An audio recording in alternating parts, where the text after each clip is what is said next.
two aspects to making the choices or enabling the choices that you really want in life to happen.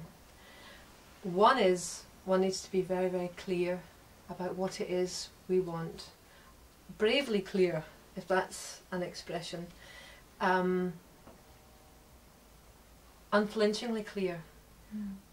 Even if we don't know how it's possible, or if it's possible, or whether we deserve it, or whether we can afford it, or how we'll manage it, it's important to suspend disbelief for a second, or a few minutes anyway, and allow ourselves to be absolutely, unequivocally clear about what we'd like to have. Ideally, if we could wave a magic wand, and to allow that to come into a fulsome imaginary reality for us.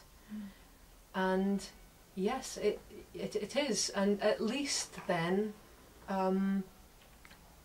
we can move towards it, because as we start to imagine what it is we'd really love to have, as we start to think about it in a warm, happy sort of way, we actually become magnetic to that very thing. It's as though something happens in our, or maybe it does literally happen in our bodies, that makes us resonate, makes us magnetic, makes us pull towards the very thing that we want. There's a very old universal principle, certainly was a Buddhist principle, and I've certainly heard it in more contemporary circles. Whatever you pay attention to expands. Whatever you give your attention, your love, your focus to, it gets bigger. And that's what meditation's all about. We allow ourselves to concentrate on being peaceful or being happy or whatever it is. That's the whole principle of meditation. In the same way, if we want to bring something into our life, if we give it attention, then we're more likely to encourage it into our life. And the opposite is also true. I mean, if we spend our time fretting and worrying and upsetting about things that we don't want and we don't like, and of course we all do this, it's natural that we would moan about things and be upset about things, but if we get over obsessed with those things that are difficult and give all our attention and energy to those difficult things, what happens is we become magnetic to the things that we don't want.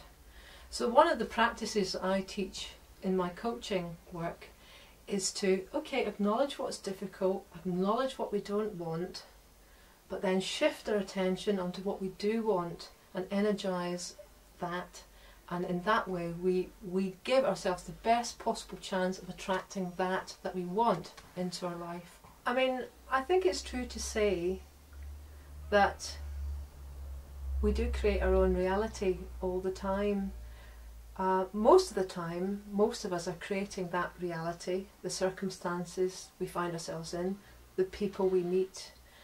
Most of the time, most of us are creating that reality, that lifestyle, that life for ourselves, without knowing that we're doing it.